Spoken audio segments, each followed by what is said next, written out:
আসসালামু আলাইকুম, কেমন আছো সবাই? এই যে চলে আসলাম আবার একটা নিরামিষের রেসিপি নিয়ে। সেটা হচ্ছে পটল আলুর নিরামিষ। তো দেখো, একটা পাত্র নিয়ে নিয়েছি, এর মধ্যে অল্প পরিমাণে পানি দিয়ে দেব। এই যে এখন দিয়ে দেব হলুদ 1 চামচ। এরপরে দিয়ে দেব অল্প পরিমাণে লবণ। এই যে এগুলো দেওয়ার পরে দেখো, এই যে পটল আলু কেটে রাখছি, ভালো করে ধুয়ে কেটে রাখছি।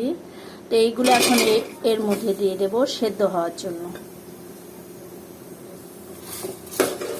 এই লবণ আর হলুদের মধ্যে ভালো মতো এটা একটু ডুবিয়ে দেব।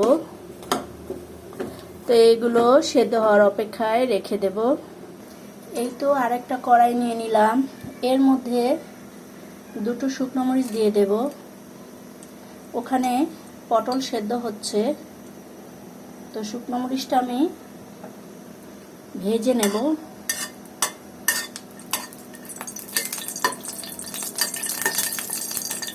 আর পেঁয়াজের বেরেস্তা করার জন্য কিছু পেঁয়াজ এর মধ্যে দিয়ে দেব।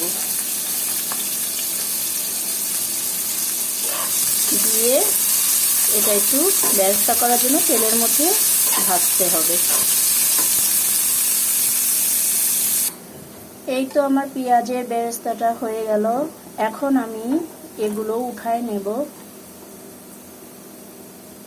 এই তো দেখো, পেঁয়াজের বেরেস্তাটা উঠায় নিচ্ছি।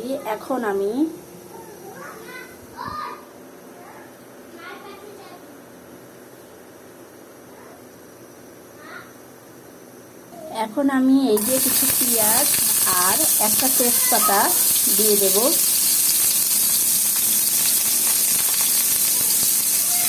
এরপরে আমি অল্প অল্প করে সব মশলা দিয়ে দেব।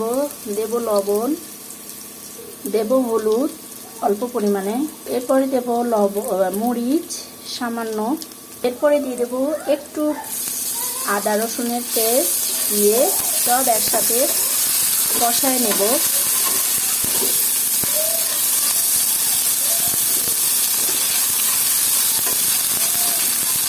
মশলাটা যেন পুড়ে না যায়, এর জন্য অল্প একটু পানি দিয়ে দেবো।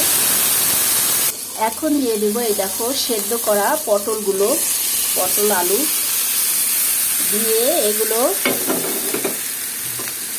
এবার মশলার সাথে খুব ভালোভাবে মাখামাখি করে নিতে হবে। যেহেতু আমি সেদ্ধ করে নিচ্ছি, বেশিক্ষণ লাগবে না। এই তো উল্টে পাল্টে দিতে হবে।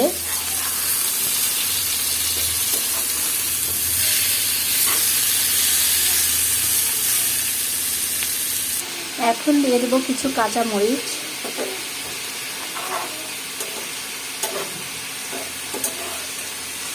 দিয়ে আবার সুন্দর করে একটু নাড়াচাড়া করে নিতে হবে।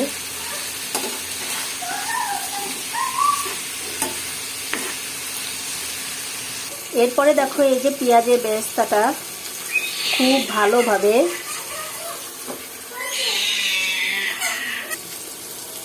ভালোভাবে এই দুটো মাখিয়ে নিতে হবে।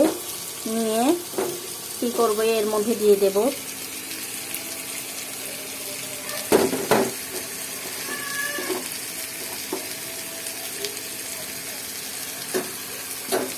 দিয়ে সুন্দর করে এগুলো মাখিয়ে নেব,